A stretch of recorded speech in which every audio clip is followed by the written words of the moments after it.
Hey guys, EBPMAN here, and in today's video we're going to go over some unique features, attributes of the Huawei Mate 9 that may entice you to consider this phone as a replacement to some of the name brand phones that we're seeing in the market today.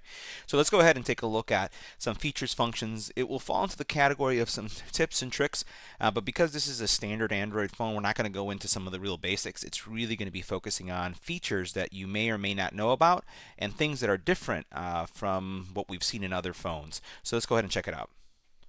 So now one thing I wanted to highlight about the Huawei Mate 9 is just make sure that I highlighted some of the screen attributes.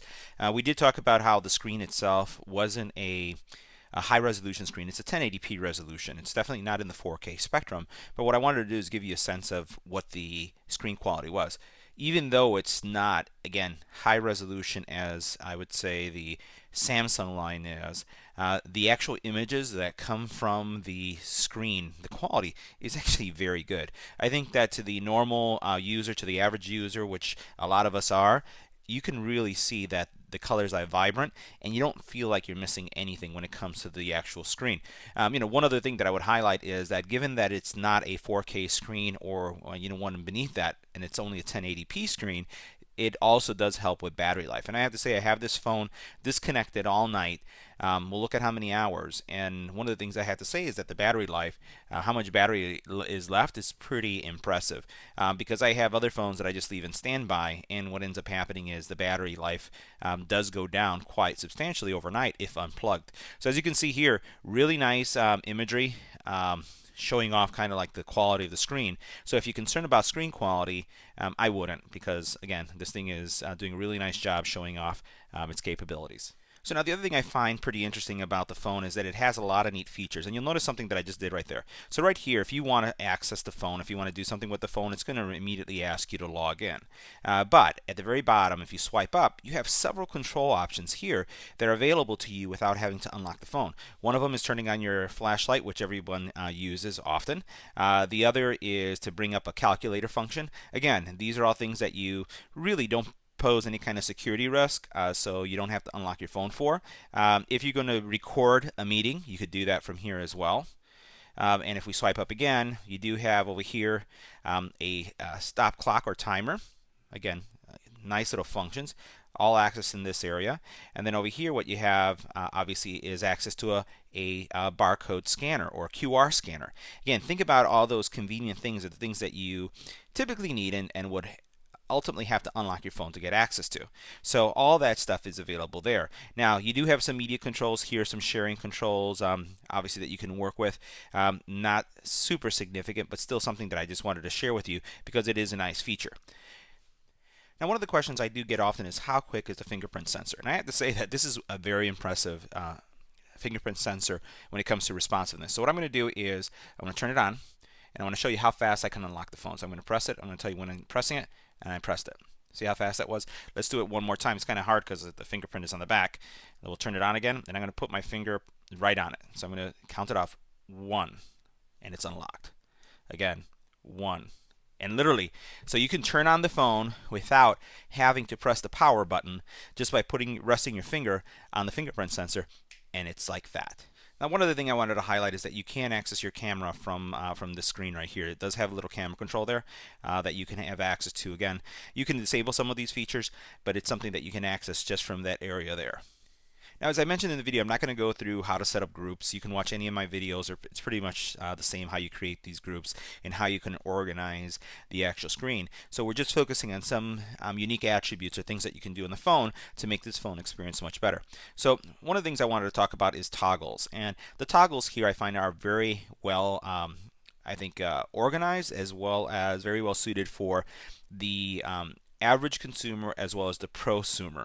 So a couple things. First of all, you have some basic things like turning on Wi-Fi. We're not going to talk about that much. You do have the ability to control your mobile data. But one of the things I wanted to highlight that I found that was pretty cool, and I like that it's there and it's available, is having the hotspot feature. Notice that hotspot feature there. Let's cancel that. I want to select that one. The hotspot feature is going to give you the ability to enable your hotspot without having to go through the menu. So quick access to your hotspot. And that's also something that you don't really see in many phones.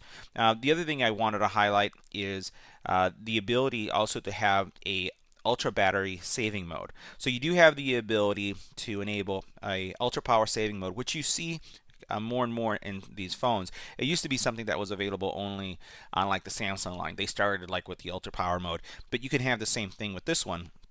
And if you enable it, what it's going to do is it's going to simplify your UI, and it's going to also lower the processor. So it's going to give you a longer battery life. This is great if you're in an area that you run into in a building or where you work, and there's not a lot of good Wi-Fi, and you end up at the very end of the day losing, most of your battery life when you come out of your workplace. So that's a neat feature. So one feature I wanted to highlight is this blue light filter. So this is a filter that, first of all, let's look at the screen, how bright it is, at least away from a color. And then when I come in here and I choose eye comfort, you'll notice that it's kind of softened. So this is a blue light filter that if you're looking at this at night and you've ever noticed that when you're looking at something, the white is too bright, too harsh, and hurts your eyes, enabling this feature is going to be making it easier to read. Again, very easy to enable, very easy to disable, and it just makes it a lot more pleasant in low light conditions when you're doing some reading. Now another feature here that I want to highlight is the Do Not Disturb feature. Now we're going to look at the Do Not Disturb as a function, but here's a manual mode for you to enable it. And what this would do is this is going to make the phone silent so that, especially if you're in a meeting, you won't get the call vibration, you won't get any calls, everything gets put away nicely. But there's a way to enable this every night. Matter of fact, I recommend it, and it's one of my tips I'll still show you here, because there comes a certain time at night, 10 o'clock, 11 o'clock at night, that you don't want to get any text messages, you don't want to get any emails, you don't want to get any phone calls except from specific people. So the Do Not Disturb function is a great function for those of you who want to have some away time where you're not dealing with text messages, notifications from Facebook or WhatsApp. It doesn't matter. That's what that Do Not Disturb feature helps with. Now there are other things here on the screen that are pretty cool, like screen recording that you can enable. Obviously you have some hotspot features that we already talked about, but another thing that you could do is if you go into this area, we're going to go into the pencil area, and I just wanted to highlight the one feature that I really like. So I am an advocate proponent when it comes to VPNs, especially since you don't know where you're connecting and a lot of the security issues that come with it, or if you're looking to access content that is regulated in specific countries. And I do a lot of travel, so I want to be able to access something in the US if I'm not in the US. So the neat thing is that I have PIA, which is private internet access. I can enable my private internet access function by simply making it a toggle. Typically you have to add third-party software in order to do this, but the software itself, this application, the phone, the way they've designed it, they've recognized that I have a VPN, and I only have one, so that VPN shows up here. So the neat thing is all I have to do is touch it, and it's going to enable my VPN to secure things. And I can rearrange things, so any of the things that are here on the screen, just by pressing and holding, you can move them around. If I wanted to add my VPN function up here to the screen, all I do is I press and hold, and then I would drag it up to that area, and it will be in the area here. So again, the flexibility to move those things and to have PIA in this area and not have to go to the application, I think is a plus. Now let's go ahead and take a look at the settings area. We're done with the things in the toggle area, so now we're going to settings so you can see some of the things that you can do there that are also going to make your experience much more enjoyable when using this phone. So at the start, what you have is the ability to search for any setting that you're looking for. And I like that because I can find things. So like I was looking for disturb, location, and as soon as you start typing, it's going to highlight anything that's in your menu here of things that you can choose. What you have here is a very well organized, I would say, settings screen that have access to all the things that you want to configure. But what we're going to do is we're going to start from the very top to bottom and highlight certain things that you may want to know about. And the first thing we're going to start talking about is the dual SIM management. So let's check that out. Now, with dual SIM management, and we talked about this on the unboxing, it gives you the ability to have two SIM cards in the phone with two different numbers. One could have a different data service, one could have a different area code. Each one of these use cases is going to be different based on what you're looking to accomplish. So first of all, for example, if we look at this, I'll give you the use case of having a personal SIM card and then also a work SIM card. So I can have two SIMs in here, one that's my personal number and one that's my work number, and have them both enabled. Down here, what you could do is choose which one is going to be your data. So again, you have them both on at the same time, time, and then you're saying SIM 2 is my data SIM, SIM 1 is my data SIM. From a calling perspective, you could even determine what happens from a phone call perspective. So you can actually set up call forwarding between the SIMs. So when one SIM, someone's calling you, and even though the phone is ringing, if you don't want it to immediately go into voicemail, you could have it automatically forward to the second SIM. So a lot of flexibility, and many people don't know about the capabilities of dual SIM. And I will tell you that not everyone has the capabilities to manage SIM cards in this way. The Exxon 7 definitely is one of those, but I've seen Samsung dual SIM phones that don't have the ability to manage the SIM experience the way these phones do. Now, the other area I want to highlight is going to be the hotspot. And, most of us just turn on the hotspot and just use it. Well, I want to highlight some features that you may not be aware of when using a hotspot. So what I'm going to do is I'm going to go into the hotspot area, and we're going to talk about configuration and how the configuration functions work. So the first thing that I like doing with my hotspot is obviously changing the hotspot name, which I did right here. So I'm going to go into the configuration. And here you basically define your hotspot name if there's encryption, which I always recommend. And then what you can do is, and this is something that many people overlook, and that is selecting your band. Now let me explain why selecting a band is so important. If you're in an airport or you're in an area where there's a lot of people, most people are going to have the band for their hotspot set at 2.4. Very few change it to 5 gigahertz. I've been in situations where at 2.4, the performance of my laptop or tablet that's connected to my phone is abysmal. But by simply changing it to 5 gigahertz, which fewer people are on, all of a sudden my performance lifts because of that. So 2.4 versus 5 gigahertz. 5 gigahertz is the way to go. So what I would do is switch it to 5 gigahertz as I did here. And then what will happen is you'll notice a lift in performance. You also have the ability to set up what your max connections are, so how many people can be connected to your phone as well. And a lot of these features that I'm seeing here are really available on some of the higher end devices. So it's very nice that this is included if you're going to use your phone as a hotspot. Now, another thing I wanted to show you is kind of the mobile data area. There is something here that I would highlight, and that is your data saver. So what you could do here is you can manage your apps background access versus foreground access, and the background means that your device, your applications could be doing things when you're not really using them. For example, in some cases you have email clients that are updating email, and you may not want the email client updating email unless you want it to. So you can control if it's going to have unrestricted access or not. You could also then really look at even controlling your Wi-Fi hotspot. You can see obviously here that there is, and there's some settings in the Wi-Fi hotspot that limit how much hotspot data you have, because some plans do require that. And again, you can look at overall your data usage ranking. So nice capability here just to overall see what's going on when it comes to mobile data. Another area that I think is important, at least from a personalization perspective, is the home screen area. So you do have the ability to have two different type of experiences. First, you can have one that has a standard where you have all of your apps, instead of being in an app drawer, are going to be present on the screen. So that little center button that's right here that you would typically press and you get all your apps would not be present in this model. If you want to use a better comparison, I guess it would be very similar to the iPhone. The iPhone has no app drawer. iPhone, all the icons for every application is listed on the screen, which means that you have multiple screens, many screens.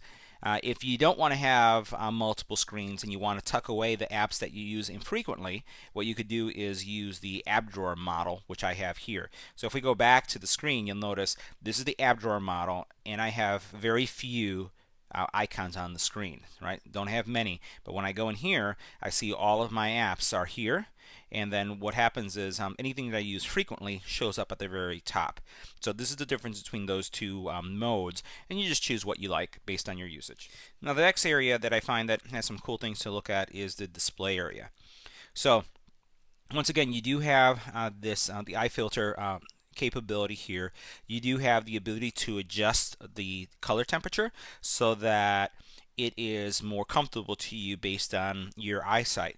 Now, one thing that I find really cool, and again, something that I find in advanced phones, is the ability to schedule it. So you notice here that you can schedule when this eye comfort feature comes in. So you can set a time, you can set, like a day of the week, all this information for it to be on or off when it comes to the color temperature. So once again, really nice ability to make those modifications. And as you can see, as I turned it off, you could go ahead and with the scheduling, say what time you wanted it on.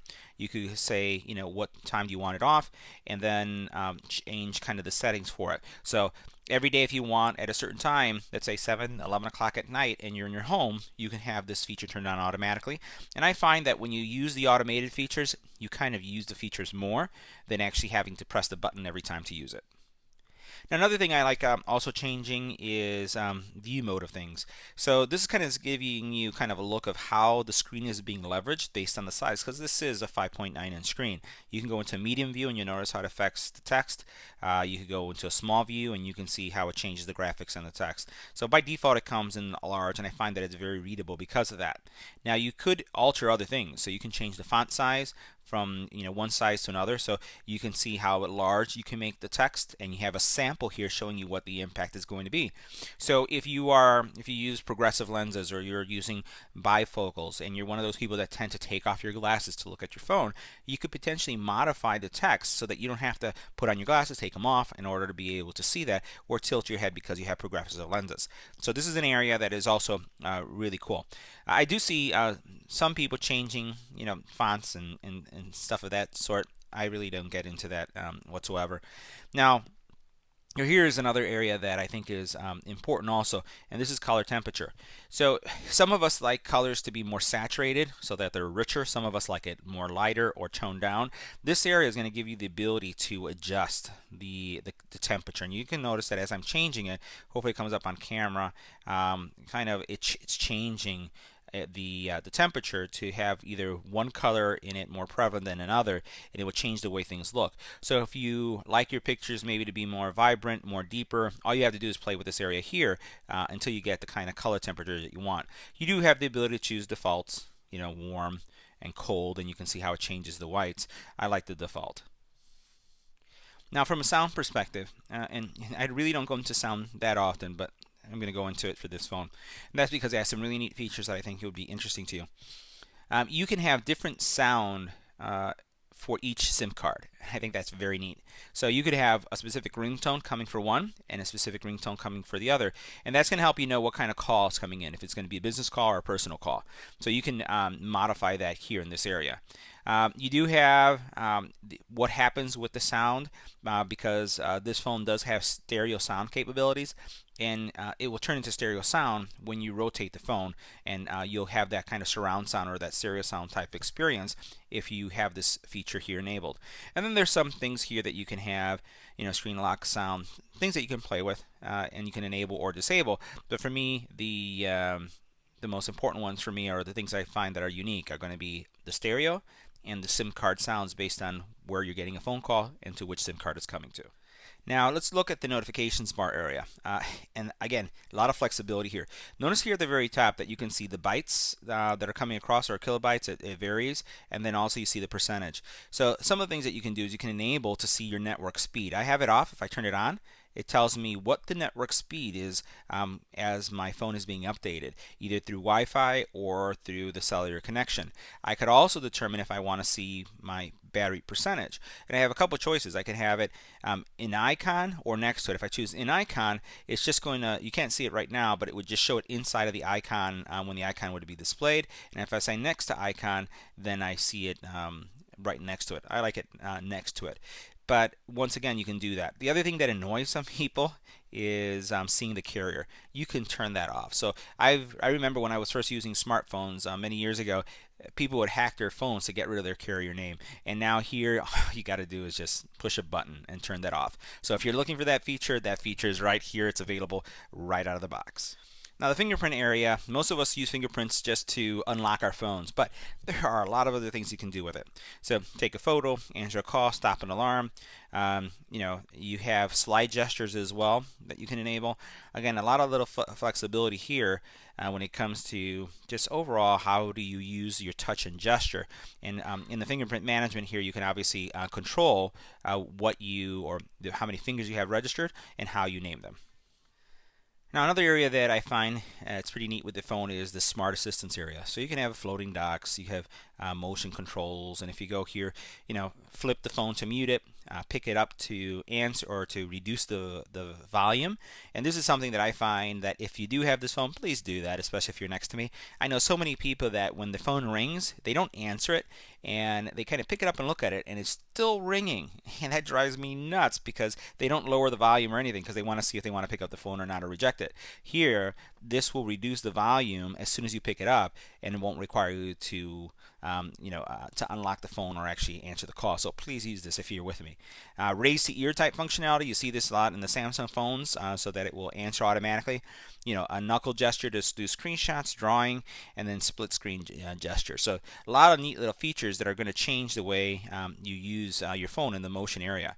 You do have the ability, because it is a large phone, to be able to have a mini screen view. So if you go into this area, what will happen is then you swipe, and we see this in Samsung too, where if you're swiping from this side, it makes it smaller or larger. So that's something if you're a one-handed person and want to be able to use your phone with one-handed keys, you can do that.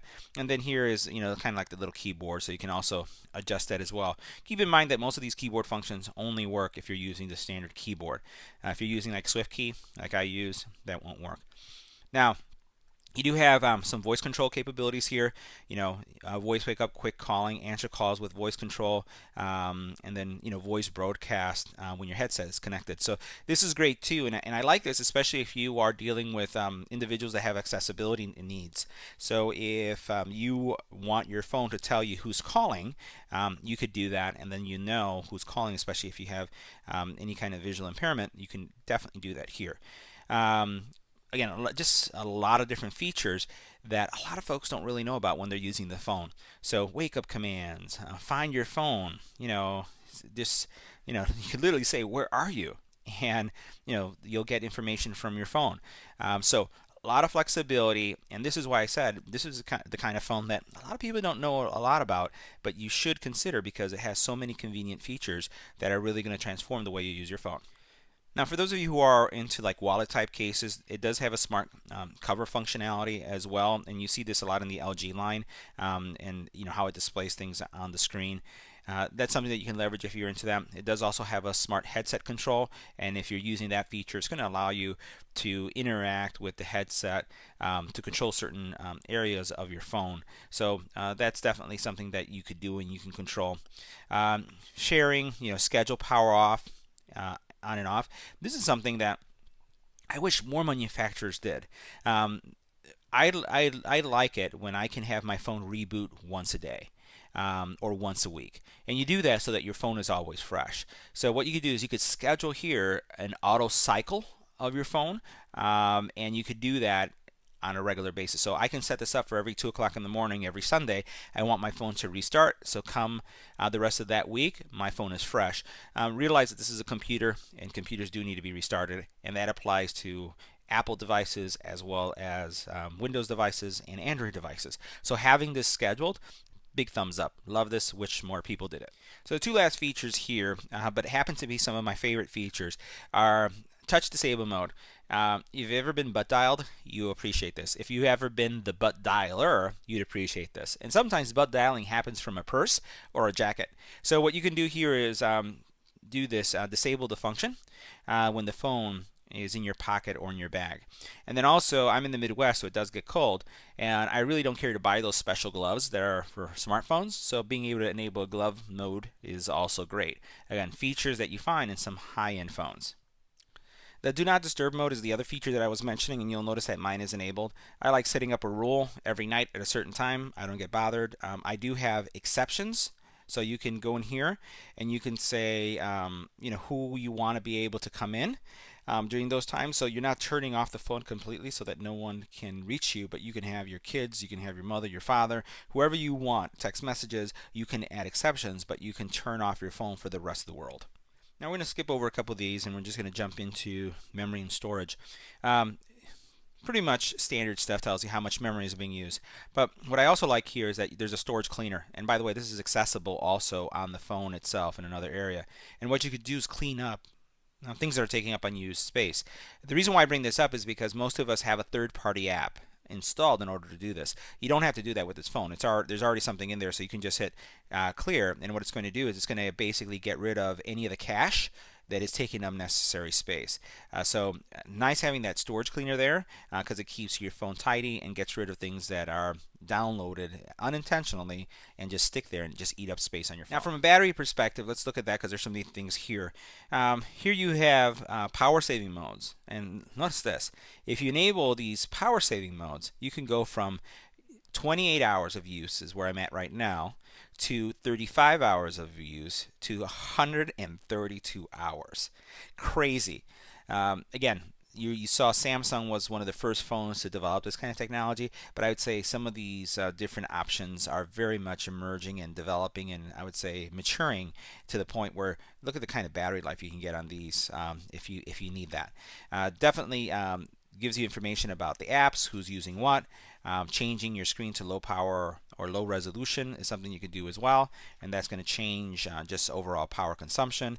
And again, a lot of nice features that are going to allow you to use your phone for a longer period of time. Another neat feature here is App Twin. So most of us have multiple accounts. So I have a couple Facebook accounts. I also have WhatsApp accounts for business and personal use, and also for some of the YouTube channels that I have. And one of the things you can do here is have one app that has two different logins. And you don't have to worry about switching in between. So that App Twin functionality, I haven't seen it anywhere else, but this is a neat feature, especially if you have multiple accounts and you want to be able to log into them on the same device. Now the last feature I'm going to go into is advanced settings, and I want to show you user mode. So what you can do here is you can set up a simple mode. This is great if you're handing a phone or you're gifting this phone to someone who's not a smartphone user and they're coming maybe from a flip phone. What you can do is have this very simple UI that takes away a lot of the complexity and noise that comes from any phone that you see out there. So you notice how everything is big and very simple. So you can enable that if that's something that you'd like to do, and it's going to make things a lot easier. Now what you could also do is create multiple users on the phone and also add a private space to keep things separate and secure. Samsung has done this well with the Samsung Knox system, as well as how they can privatize photos, and you can add different content that is separate and concealed. So here again, you can create a data in private spaces encrypted independently and inaccessible to other users besides the device owner. Only one private space can be created, and that's pretty consistent with what I've seen with Samsung. But again, the ability to have that, again, features that you see in some high-end phones available with this phone. So this concludes my quick tips for the Huawei Mate. Going into toggles in the settings area and configuring all the things that you can do to make this phone even better than it is right out of the box. If you have any comments or questions, leave it down there. If you'd like to subscribe, go ahead and click on that. There's another video here on the side, and don't forget to like and share. Thanks for watching.